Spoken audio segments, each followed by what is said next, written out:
마태복음 25장 14절에서 30절 말씀. 조금 길긴 한데요. 우리가 한 목소리로 같이 봉독해 보겠습니다. 시작.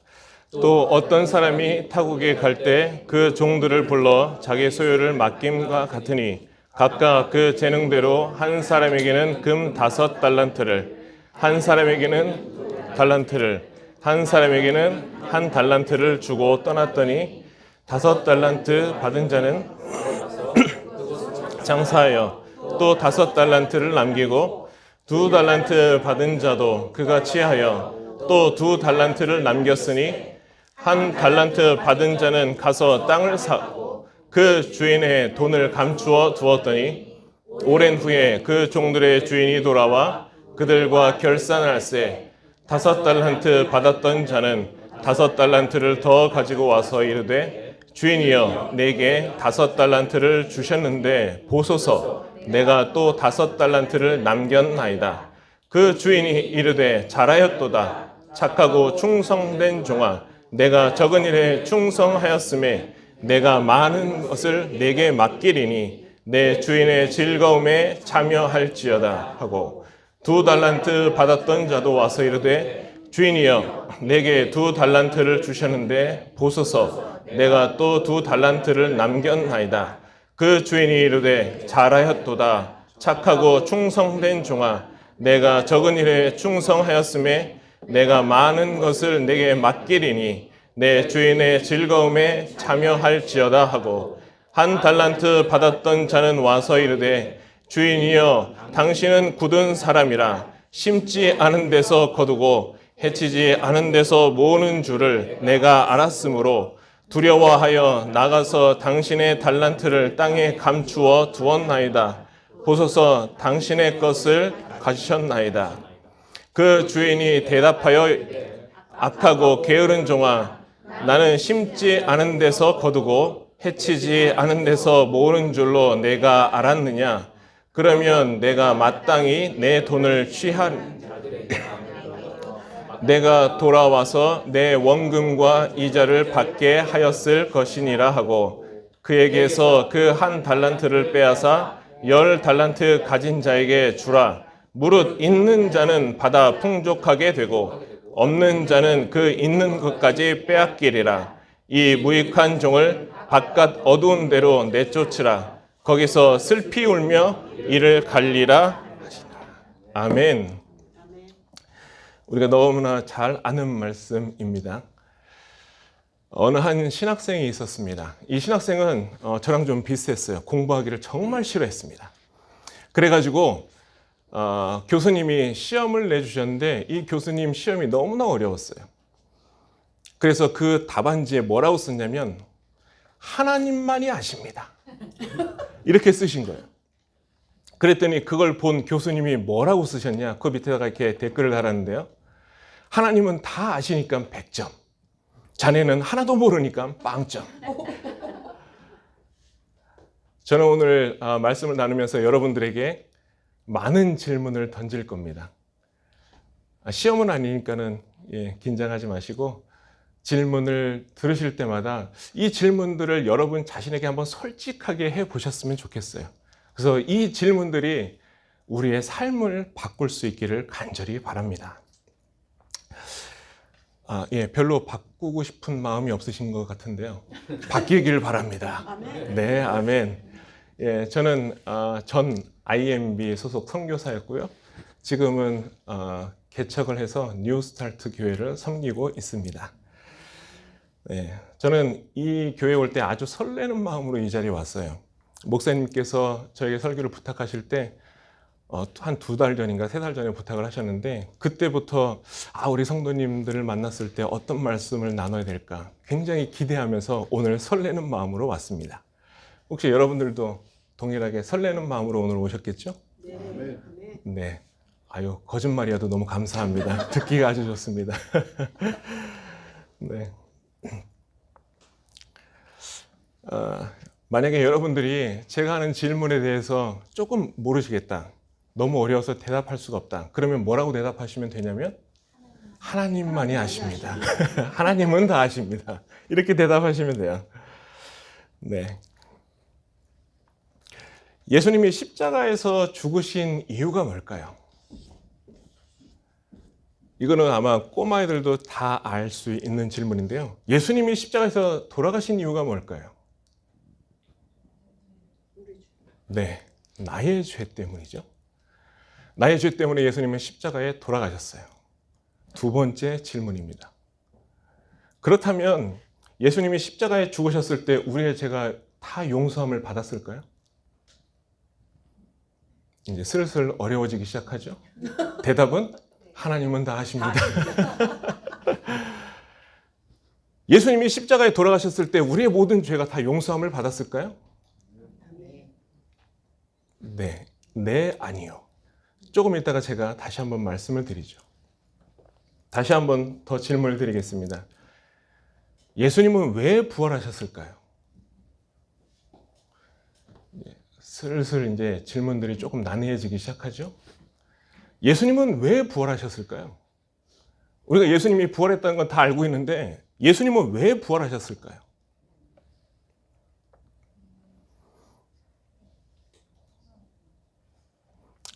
모르셔도 괜찮습니다. 지금부터 아시면 돼요. 네, 걱정하지 마시고요. 이건 여담인데요. 부활절에 우리는 어떻게 인사를 하죠? 해피 이스터 이렇게 인사하잖아요. 여러분 이스터가 무슨 뜻인지 아시나요? 그냥 사람들이 해피 이스터를 하니까 따라서 해피 이스터를 하시잖아요. 이 이스터가 성경에 있을까요? 성경에 나오지 않습니다. 이스라엘 백성들이 가나안에 들어가기 전에 하나님께서 부탁하신, 당부하신 말씀이 있어요. 거기 들어가면 그 안에 있는 가나안의 신들을 섬기지 말아라. 그래서 다 내쫓으라고 한 거잖아요. 그 가나안에 어떤 신들이 있었냐면 바알과 아스타롯이라는 신이 있었어요. 여러분이 다 아시겠지만 이 아스타롯이라는 여신은 다산의 여신이에요. 북쪽 이스라엘이 두 개로 나눠졌죠. 북쪽은 이스라엘, 남쪽은 유다. 북쪽 이스라엘은 BC 722년에 아수르에 의해서 완전히 멸망받았습니다. 그리고 남쪽 유다는요, BC 586년에 바벨론에 의해서 완전히 멸망을 받았어요. 근데 이 바벨론식 아스타롯의 발음이 뭐냐면 이스타슈예요. 여기서 유래된 것이 바로 이스터입니다.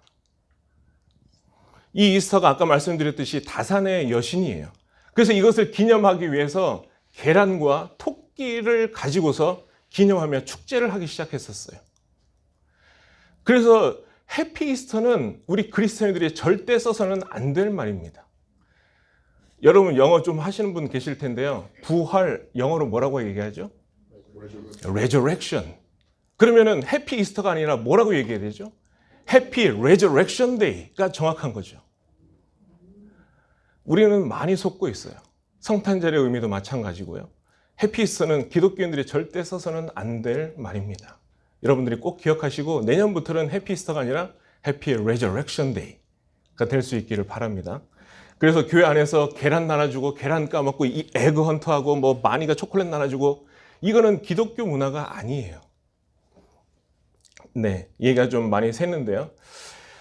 우리가 부활절의 의미를 이해하기 위해서는 레위기를 좀 이해해야 됩니다. 아까 말씀드렸지만 이 힘든 시기에 레위기 딱 얘기하니까는 벌써부터 막 이렇게 잠이 쏟아지시려고 하시는 분이 계실 텐데요. 주무셔도 괜찮습니다. 이 부활절의 의미를 이해하기 위해서는 우리가 레위기를 잠깐 봐야 돼요. 레위기는 총 27장으로 되어 있는데요. 이 27장 중에서 가장 중요한 장이 어디냐? 레위기 16장이에요. 왜 16장이 가장 중요하느냐? 거기에 바로 대속 죄일에 대한 제사 의식이 나오기 때문에 그렇습니다. 혹시 대속 제사가 뭔지 아시나요? 네, 모르시는 분들을 위해서 제가 대답을 해드리면 이 대속 제사는 이스라엘의 모든 죄를 가지고서 대제사장이 1년에 딱 한 번 지성소로 들어가서 그들의 죄를 사해달라고 하나님께 기도하는 날이 바로 대속 죄일입니다. 이게 바로 레위기 16장에 기록되어 있는데요. 혹시 여러분들이 설교 때 들어보신 적이 있으실지 모르겠지만 1년에 딱 한 번 대제사장이 지성소로 들어간다 이렇게 들어보신 분들이 많을 거예요.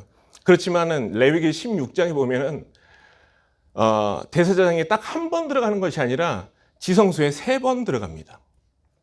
그러니까 이날 하루를 들어가는 것을 한 번 들어간다고 얘기하셨을 텐데요. 이 하루에 대제사장은 지성소에 3번을 들어가요. 첫 번째는요, 지성소 안에 딱 들어가게 되면 뭐가 있느냐? 하나님의 언약궤가 있어요. 그 언약궤를 대제사장이 보게 되면 그대로 죽습니다. 그래서 첫 번째 대제사장이 들어갈 때는 향로에다가 숯을 피워가지고 연기로 그 지성소를 가득 채웁니다. 언제까지? 언약궤가 보이지 않을 때까지. 그렇게 하고서 첫 번째 나와요, 대제사장이. 두 번째, 그러면은 이 대제사장이 지성소에 다시 들어가는데 그때 무엇을 위해서 들어가느냐? 대제사장 자신과 그 가족들의 죄를 사해달라고 하기 위해서 소를 잡아서 그 피를 가지고서 두 번째 지성소로 들어갑니다. 하나님께서 만약에 이 대제사장과 그 가족의 죄를 용서하시지 않는다면 대제사장은 그 자리에서 죽습니다. 근데 대제사장이 살아서 나오면 그것은 무슨 뜻이냐면 하나님이 대제사장과 그 가족의 모든 죄를 용서하셨다는 뜻이에요. 그렇게 됐었을 때 두 번째 지성소에서 나올 때는 대제사장 자신과 가족의 죄를 용서함 받았을 뿐만 아니라 세 번째 제사인 모든 이스라엘 백성들의 죄를 대신해서 지성소로 들어갈 수 있는 자격이 생긴 거예요. 그래서 세 번째 지성소에 들어갈 때는요, 염소 2마리를 가지고 옵니다. 그래서 염소 2마리를 가져와서 한 마리에다가 이스라엘 모든 죄를 거기에 안수하죠. 머리에 안수하고서 이 염소를 광야로 보냅니다. 이것을 전문 용어로 뭐라고 얘기하냐면 아사셀이라고 얘기합니다. 그리고 다른 한 마리는 잡아요. 그 자리에서 잡아갖고 그 피를 가지고서 그때 지성소를 들어가는 거예요. 그때 이 대제사장이 기도하는 것은 이스라엘 모든 백성들의 1년 동안 지었던 죄를 가지고서 하나님 앞에 나아가는 거죠. 그때 하나님께서 이스라엘 백성들을 용서하시지 않으시면 어떻게 될까요? 대제사장이 그 자리에서도 죽습니다. 내가 너희의 피라면 이스라엘 백성들을 용서하겠다. 그래서 대제사장이 이스라엘 백성들을 용서하지 않고 그 자리에서 죽입니다. 그런데 만약에 이 대제사장이 살아서 나온다면, 이 대제사장이 살아서 나오기 전까지 이스라엘 백성들은 굉장히 초조하게 기다리고 있어요. 무엇을 기다릴까요? 대제사장이 나오는 것을 기다리고 있어요. 대제사장이 나오면 그때부터 이스라엘 백성들은 막 환호를 지르면서 축제를 시작합니다. 대제사장이 살아서 나왔다는 것은 무슨 의미입니까?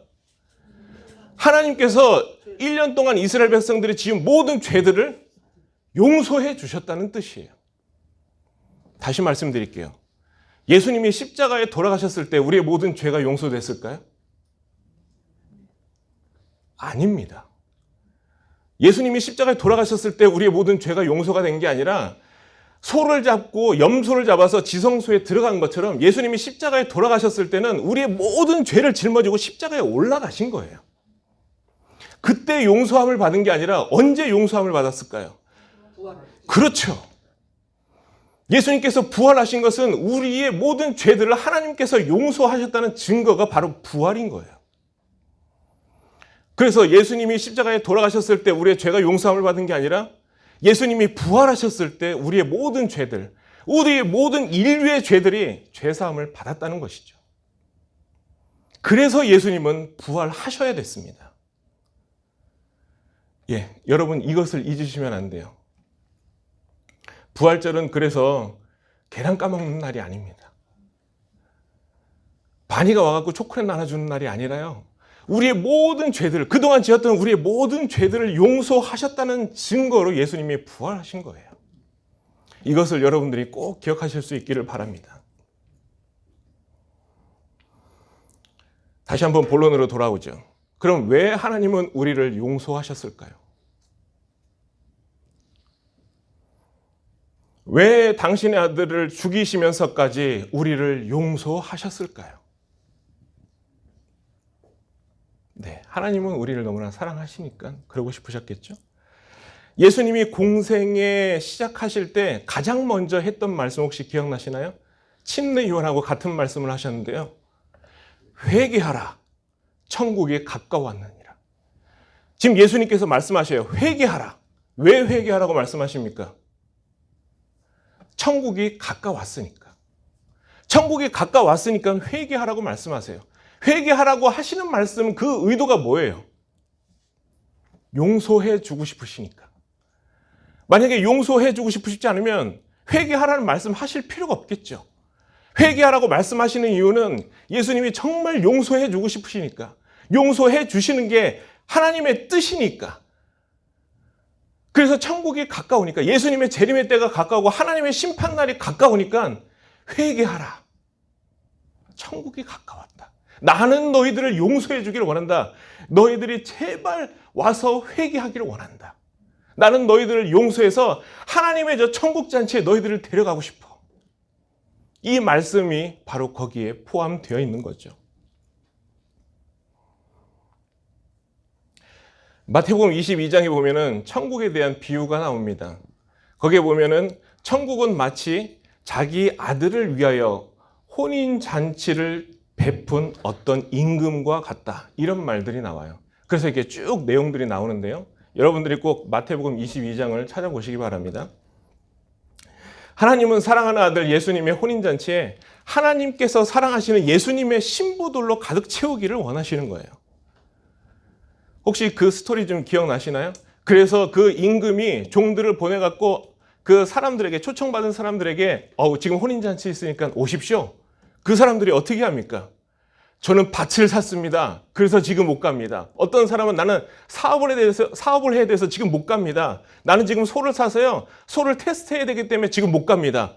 이 혼인잔치에 다 거절하고 자기의 삶의 터전으로 가버린 거예요. 그래서 그 임금이 뭐라고 얘기합니까? 종들에게 명령해서 사거리로 나가라. 그래서 잡류, 이게 성경의 표현입니다. 잡류라도 그들을 강권해서 이 혼인잔치를 채워라. 라고 말씀을 하세요.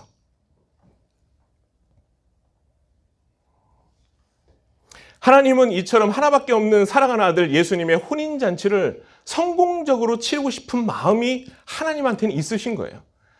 그래서 먼저 초청받은 사람들이 다 거절했을 때 하나님은 종들을 시켜서 가서 사거리에 나가서 모든 잡류라도 다 강권해서 이 예수님의 혼인잔치를 채우라고 말씀하시는 거죠. 그러니 제발 회개하고 돌아와라. 그러면 내가 너를 용서해 줄게. 용서해 주신다는 의미가 뭡니까? 바로 예수님의 신부로 삼길 원한다. 그래서 내가 너를 천국 잔치에 참여시키길 원한다. 이 내용이 거기에 포함되어 있는 겁니다. 예수님이 부활하심으로 우리에게 대한 하나님의 용서를 확증하신 그 이유는 우리를 통해서 하나님의 나라가 예수님의 신부로 가득 차기를 원하시기 때문인 줄 믿습니다. 이 세상에서 예수님의 신부로 초대되는 일보다 더 귀하고 가치 있는 일이 있을까요? 하나님은 끊임없이 우리들을 초청을 하십니다. 예수님의 혼인잔치에. 근데 우리는 때로 그 혼인잔치를 거절합니다. 어떤 이유로요? 내 삶의 유익 때문에. 하나님, 저 오늘은 너무나 바쁩니다. 비즈니스 때문에 너무나 바쁘고요. 애들 지금 뭐 이거 라이드 해주냐고 바쁘고요. 우리는 수많은 가지 이유를 대면서 그 예수님이 우리를 초청하시는 그 천국 잔치를 계속 거절하고 있습니다. 한번 우리 자신을 돌아보실 수 있기를 바라요. 하나님은 우리를 신부로도 부르셨지만 하나님의 대사로도 우리를 부르셨어요. 우리를 용서하셔서 예수님의 신부로 삼으셨지만 먼저 용서받은 우리를 통하여서 하나님은 아직도 저 세상에서 예수님을 알지 못하는 그 사람들을 우리가 강권해서 예수님의 그 혼인잔치를 채우기를 원하시는 그 사명을 우리에게 주셨습니다. 여러분 믿으십니까? 네. 여러분 이 자리를 우리가 강권해서 채워야 되는 사명을 하나님은 우리에게 주셨어요. 이것이 우리가 지금 살아있는 이유고 이것이 우리가 살아가야 될 목적입니다. 하나님 우리에게 오늘 하루를 살아갈 수 있는 이 새 생명을 주신 이유는 우리 자신을 위해서가 아니라 바로 하나님의 나라를 위해서인 줄 믿으시기 바랍니다. 저는 장의사에서 지금 일을 하고 있습니다. 처음에는 이제 고인들 보는 거 너무나 힘들었어요. 너무나 막 무섭고 근처에도 가기 싫고 막 그렇더라고요. 그런데 어느 순간 보니까요, 제가 그 고인을 막 만지고 있는 거예요. 그때 제가 깨달은 것이 있습니다. 지금 살아서 숨쉬고 있는 저와 죽어서 그 관에 계신 고인들이 그리 멀지 않다. 다시 말씀드리면 삶과 죽음이 그리 멀리 있지 않다는 거죠. 우리가 지금 살아있지만요, 우리는 당장 이 문 밖에 나가면 어떤 일이 발생할지 아무도 모릅니다. 그래서 저는 제가 그 관 안에 들어가는 날을 항상 생각해요. 그것은 무슨 뜻이냐? 바로 우리가 하나님의 심판대 앞에 서는 날, 하나님은 나에게 어떤 판결을 내려주실까? 이것을 생각하며 살게 됩니다. 이 질문은요, 누구도 피해갈 수 없는 진리예요. 여러분들이 예수님을 오래 믿으셨던, 간 믿으셨던, 아니면 예수님을 안 믿던, 혹은 여러분들이 정말 많이 공부하셔서 정말 박사학위를 갖고 계시던, 정말 못 배워서 허드렛 일을 하시던, 백인이든 흑인이든 누가 됐든지 간에 이 하나님의 심판은 누구도 비껴갈 수 없는 진리입니다. 그래서 히브리서 9장 27절은 이렇게 말하죠. 한 번 죽는 것은 사람에게 정해진 것이요 그 후에는 심판이 있으리라. 저는 이걸 중국말로 외워서 중국말이 좀 더 편한데요. 人人都有意思死后且有审判.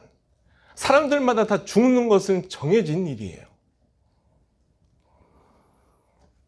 그날에 하나님은 우리에게 맡겨두셨던 그 달란트를 계수하실 겁니다.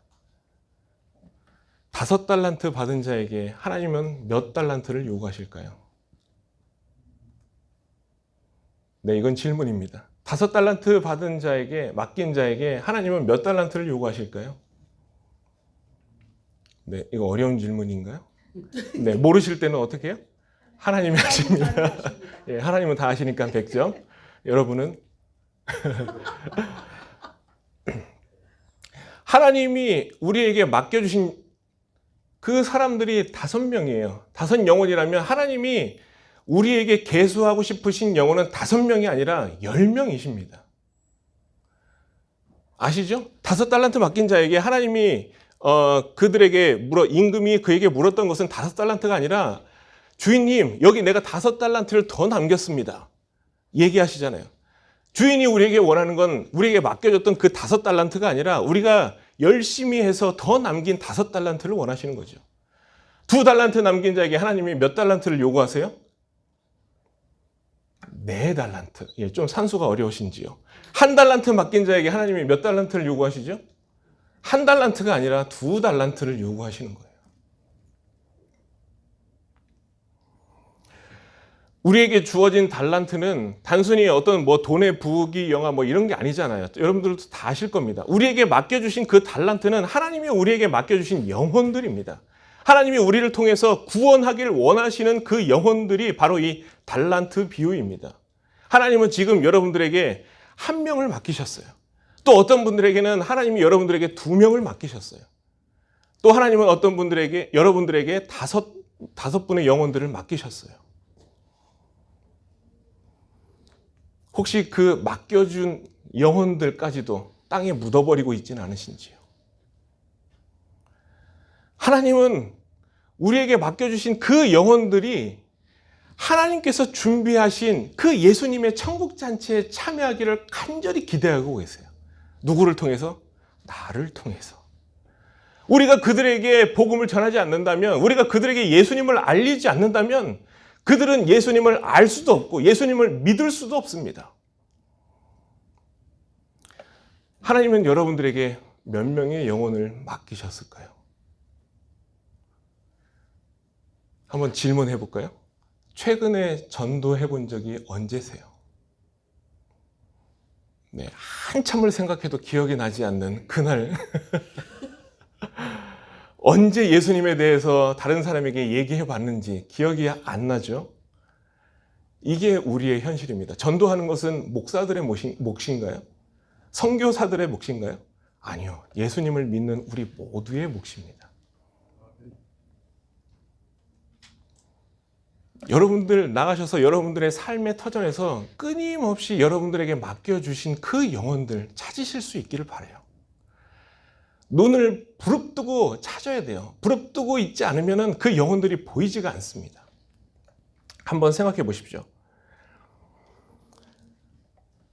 2달란트, 5달란트 받은 사람들, 그 2달란트를 더 남기고 5달란트를 더 남기려고 하면 어떻게 해야지 남길 수 있을까요? 그냥 설렁설렁 주인 보이지 않을 때 조금 놀면서 그렇게 하면 그것을 남길 수가 있을까요?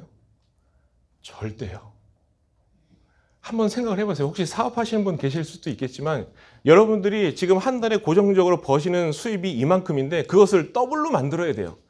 그러면 얼마나 노력을 해야지, 얼마나 뼈를 그냥 깎는 그런 고통을 참아내면서 그 사업을 해내야지 그 2배의 그러니까는 효율을 낼 수 있는지 여러분들이 아실 거예요. 여러분들의 월급이 지금 3,000불이라고 생각해 보십시오. 그러면 6,000불을 벌기 위해서는 어떻게 하셔야 되나요? 정말 잠도 못 자가면서 아파도 쉬지도 못하면서 그렇게 열심히 최선을 다해서 내가 할 수 있는 것보다 더 지나치게 해야지 남길 수 있는 게 2달란트, 5달란트예요. 한번 생각해 보십시오. 이런 사람을 가리켜서 예수님은 뭐라고 말씀하시냐? 착하고 충성된 종아. 근데 더 황당한 게 있어요. 이 사람들이요, 그렇게 열심히 정말 잠도 못 자가면서 아파도 쉬지 못하면서 최선을 다해서 2달란트, 5달란트 더 남겼더니 그게 누구의 거예요? 그 종의 것인가요? 아니요. 주인의 것이에요. 여러분 직장에서 여러분의 주인을 위해서 열심히 뼈 빠지게 일을 했었을 때 그것이 여러분의 것이 되지 않음에도 불구하고 최선을 다해서 그 주인이 더 유익이 있도록 하실 수 있는 그런 삶을 살고 계십니까? 한번 우리 삶을 한번 돌아보세요. 주인을 위해서 그 사장님이 잘 되시게 하기 위해서 정말 우리는 뼈를 깎는 고통을 참아내면서 우리가 할 수 있는 최선을 다해서 그렇게 살아가고 있을까요? 사장이 안 보면 어떻게 해서든지 딴짓을 하려고 하고 어떻게 해서든지 조금 더 내가 더 쉬려고 하고 내가 해야 될 일도 다른 사람이 좀 했으면 좋겠고 이게 우리들의 본능이잖아요. 교회 안에서는 어떻습니까? 교회 안에서도 비슷하지 않을까요? 우리가 정말 우리의 주인 되신 예수님을 위해서 다시 한번 생각해 보시면요. 예수님은 주인이신데요. 종인 우리를 위해서 무엇을 하셨냐? 당신의 하나밖에 없는 생명을 한번 생각해 보세요. 예수님이 누구시냐면 하나님의 아들이십니다. 하나님의 아들이실 뿐만 아니라 전능하세요. 예수님은 절대 죽으실 수 없는 분입니다. 근데 죽으실 수도 없는 그런 전능하신 분이 십자가에서 죽으셨어요. 누구를 위해서? 종인 나를 위해서. 나의 죄 때문에. 종들이 주인을 위해서 하는 건 이해가 돼요. 근데 주인이 종을 위해서 그럴 수 있을까요? 자기의 생명까지도 다 바칠 수 있을까요? 만약에 우리의 예수님께서, 주인이신 예수님께서 우리를 위해서 생명을 주셨다면 종인 우리는 주인이신 예수님을 위해서 어떻게 살아야 될까요? 이것이 오늘 달란트 비유가 우리에게 도전하는 것입니다. 우리의 주인 되신 예수님께서 기뻐하시는 것, 우리가 그거 하면서 살 수 있을까요? 사실 수 있겠습니까? 예, 아직 자신이 없으세요? 예수님께서 가장 기뻐하시는 게 뭘까요? 예수님께서 기뻐하시는 것, 예수님께서 이 세상 가운데 우리에게 가장 원하시는 것이 있다면 그것이 무엇일까요? 예수님은 뭘 제일 기뻐하세요? 영혼 구원. 너무나 잘 아시죠? 예수님은 영혼 구원하는 것을 너무나 기뻐하세요. 그렇다면 우리가 지금 이 순간 살아서 이 자리에 앉아 있는 이유, 우리가 예수님 믿으니까 그냥 천국에 데려가시면 좋을 텐데 그렇게 하지 아니하시고 지금 우리에게 생명을 주셔서 지금 이 자리에 우리가 숨쉬고 있는 이유, 그것은 우리를 통해서 아직도 죽어가고 있는, 예수님께서 그렇게 초청했는데도 거절하고 있는 그 영혼들에게 가서 예수님의 혼인잔치에 참여하라고 강권할 수 있는 것, 그것이 바로 우리들이 해야 될 일일 줄 믿습니다. 하나님은 우리가 그것을 하기를 원하세요. 지금도 죽어가고 있는 그 영혼들에게 예수님을 전하기를 원하세요. 언제 예수님을 전했는지 기억조차 나지 않는 우리의 믿음, 뭔가 좀 수정이 돼야 되지 않을까요? 뭔가 좀 변화돼야 되지 않을까요? 우리가 아까 찬양했습니다. 선한 능력이라는 찬양 속에서요, 예수님의 그 고난도 우리가 감당할 수 있다. 나도 그 고난에 참여하겠다. 나도 그 고난을 감내하겠다. 모든 영혼이 구원받는 그날까지 내가 최선을 다하겠다. 나의 모든 것을 다 바치겠다. 혹시 가사 속에 그런 것이 있었던 거 기억이 나시나요? 예, 기억이 잘 안 나시나요? 저도 이해합니다. 저도 자꾸 까먹거든요. 우리가 찬양은 부르는데요, 그 찬양 속에 있는 가사가 얼마나 대단한 건지 마음속에 되새기면서 그렇게 찬양을 부른다면 그렇게 찬양이 쉽게 나오지 않는 가사들입니다. 하나하나가 다.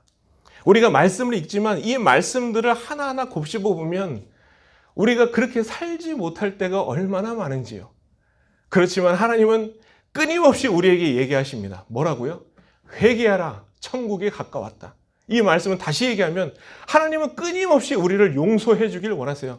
너 여태까지 예수님을 전하지 못했지? 괜찮아. 내가 다 용서할게. 나에게 와. 내가 다 용서해 줄게. 그리고 너에게 다시 한번 내가 새 사명을 줄게. 가서 내 양들을 좀 불러와라. 내 사랑하는 신부들을 좀 불러와라. 지금 봐봐. 여기가 혼인잔치인데 텅 비어있지 않느냐. 예수님은 지금 여러분들에게 이것을 도전하고 계신 거예요. 하실 수 있겠습니까? 하시겠습니까? 아멘. 정말 아멘이십니까? 오늘부터 하시겠습니까? 아멘. 여러분 주위에 한번 찾아보세요. 아직도 예수님을 알지 못하는 사람이 너무나 많습니다. 교회 다니다가 상처받고 지금 교회 안 다니는 사람이 너무나 많습니다. 팬데믹이라고 지금 영상으로 예배를 드리면서 교회 다니시지 않는 분들 너무나 많고요. 그러다 보니까 점점 더 예배를 안 드리고 예수님을 버리는 사람들도 많아지고 있습니다. 이럴 때일수록 우리가 더 깨어서 예수님의 신부로서 먼저 용서받은, 먼저 혼인잔치에 참여받은 우리가 해야 될 일은 우리뿐만이 아니라 예수님이 그렇게 기다리시는 그 잃어버린 영혼들, 그 영혼들을 예수님이 초청하시는 그 혼인잔치에 우리가 초대하는 것, 이것이 우리가 해야 될 이유, 또 이 세상에서 우리가 지금 살아서 숨쉬는 이유인 줄 믿습니다. 다 같이 한번 기도해 볼까요? 반주 부탁드립니다.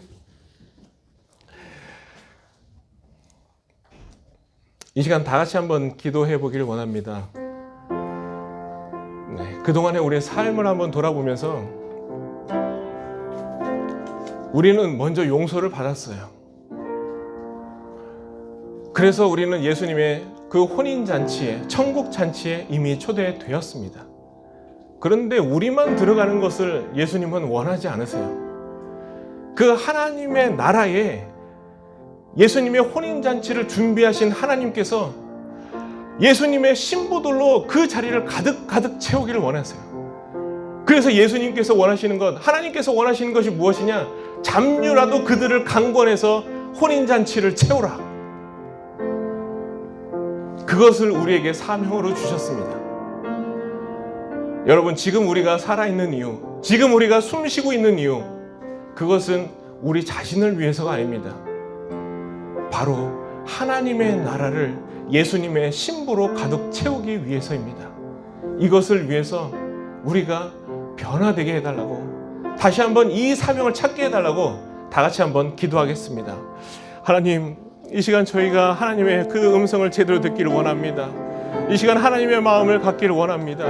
하나님, 저희들의 마음속에 아직도 영혼 구원에 대한 확신도 없고 또 그 영혼들을 구원하고 싶은 마음도 없고 예수님을 전하고 싶은 마음도 우리에게 없었던 것을 주님 회개합니다. 하나님, 그러나 이 시간 주님께서 우리에게 다시 한번 용서하시고 구원하시는 그 은혜가 우리에게 있게 하셔서 우리를 통하여서 하나님의 대사로 파송하시는 그 사명을 다시 한번 회복하기를 원합니다. 주님께서 우리를 먼저 구원하셨고 우리를 신부로서 그 결혼잔치에 주님께서 우리를 부르셨듯이 우리를 통하여서 정말 아직도 예수님을 알지 못하는 그 수많은 영혼들에게 예수님의 혼인잔치에 참여하라고, 예수님의 신부가 되어달라고 초청하기 원하시는 그 하나님의 그 기쁘신 마음을 우리가 헤아려 알기를 원합니다. 하나님, 이 시간 우리에게도 동일한 은혜를 허락하여 주시옵소서. 우리를 끊임없이 기다려 주셨던 그 하나님의 은혜가 하나님, 아직도 예수님을 알지 못하는 그들에게도 있기를 원합니다. 하나님, 우리가 그들에게 복음을 전할 수 있는 기회를 주시옵소서. 우리가 그들에게 입을 벌려 복음을 얘기하고 예수님을 얘기할 수 있는 놀라운 은혜를 허락하여 주시옵소서. 하나님, 우리를 사용하여 주시옵소서. 우리가 이 시간 다시 한번 주님 앞에 헌신하며 회개합니다. 하나님, 우리와 함께하여 주시옵소서. 하나님, 인도하여 주시옵소서.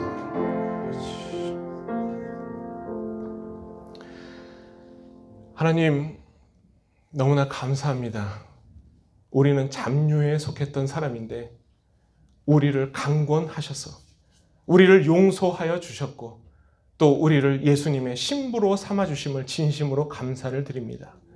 먼저 용서받은 우리만 그 혼인잔치에 참여하는 것이 아니라 우리를 통하여서 아직도 그 혼인잔치를 알지도 못하고 초청받지 못한 그 사람들에게 가서 예수님을 전하고 예수님의 신부로 이 잔치에 참여하라고 초청할 수 있는 우리 모두가 되게 하여 주시옵소서. 지금 이 순간부터 다시 한번 헌신하고 주님께서 우리에게 주신 이 사명을 붙잡고 살아가길 기도합니다. 하나님, 내 주위에 있는 사람들 그냥 지나쳐 보내지 않도록 도와주시고 하나님의 마음으로 그 영혼들을 바라볼 수 있도록 인도하여 주시옵소서. 우리의 눈에도 정말 하나님께서 슬퍼하시는 그 영혼들, 정말 주님께서 구원하시기 원하시는 그 영혼들이 보일 수 있게 하여 주시옵소서. 그래서 우리의 삶이 변화되어 하나님의 마음으로 합한 자가 되게 하여 주시옵소서. 이 21세기 침례교회 모든 성도님들을 하나님 기억하여 주시고 이 21세기 침례교회 성도님들을 통하여서 더 많은 영혼들이 하나님의 신부로 준비되는 놀라운 은혜가 있게 하여 주옵소서. 모든 말씀 예수님의 이름으로 기도했습니다. 아멘.